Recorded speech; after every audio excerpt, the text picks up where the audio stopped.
मंडळी, HMPV विषाणूच्या चीनमधल्या उद्रेकाबाबत प्रसिद्धी माध्यमांतून विविध बातम्या प्रकाशित झाल्या आहेत. त्यामुळे सर्वसामान्य नागरिकांनी काय खबरदारी घ्यायला हवी या संदर्भात आरोग्य सेवा संचालनालयाकडून एक मार्गदर्शन सूचना जारी करण्यात आली आहे. कोणत्या गोष्टी कराव्यात आणि कोणत्या गोष्टी करू नयेत याबाबतची माहिती मार्गदर्शक सूचनांच्या माध्यमातून देण्यात आली आहे. तसंच मुंबई शहर आणि उपनगरात HMPV बाधित एकही रुग्ण आढळून आलेला नाही अशी माहिती मुंबई महापालिकेच्या सार्वजनिक आरोग्य विभागाकडून देण्यात आली. पण नागरिकांनी मार्गदर्शक सूचनांचं पालन करावं असंही आवाहन मुंबई महापालिकेकडून करण्यात आलं. आणि या नव्या विषाणूच्या पार्श्वभूमीवर काय काळजी घेतली पाहिजे त्याच्या मार्गदर्शक सूचना पाहूयात ग्राफिक्समधून. काय आहे HMPV virus? Human Meta Numa virus हा लाखो व्हायरस प्रमाणेच एक व्हायरस आहे, एक विषाणू आहे. सर्दी, खोकला किंवा आणि सौम्य ताप ही या व्हायरसची किंबहुना या विषाणूची लक्षणं आहेत.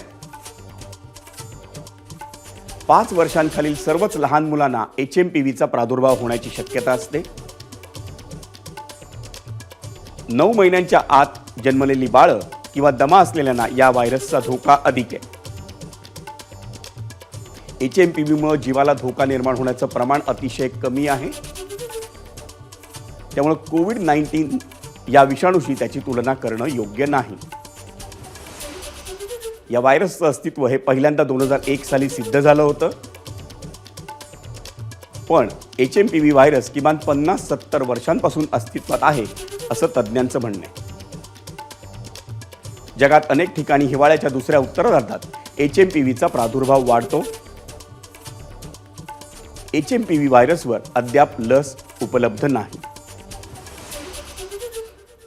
या व्हायरसची लक्षणं सर्दी आणि खोकला,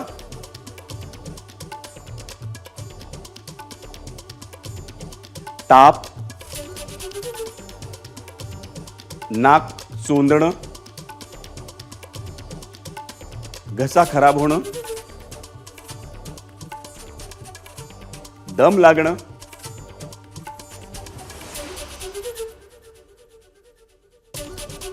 आपल्याला जेव्हा सर्दी खोकला होतो त्याला कारणीभूत हा विषाणूच असतो. पण या विषाणूमुळं घाबरून जाण्याचं कारण नाही असं वैद्यकीय तज्ज्ञांनी स्पष्ट केलंय. हा कुठल्याही एका विषाणूप्रमाणेच एक विषाणू आहे. भारत, चीनसह जगातील अनेक देशांमध्ये गेल्या 20-25 वर्षांपासून HMPV व्हायरस सातत्यानं आढळतोय. हिवाळ्यात HMPV व्हायरसचा प्रादुर्भाव वाढतो असं तज्ज्ञ डॉक्टरांचं म्हणणं आहे. HMPV व्हायरसमुळे सर्दी किंवा खोकला होतो किंवा सौम्य ताप येतो, त्यात चिंता करण्यासारखं काहीही नाही.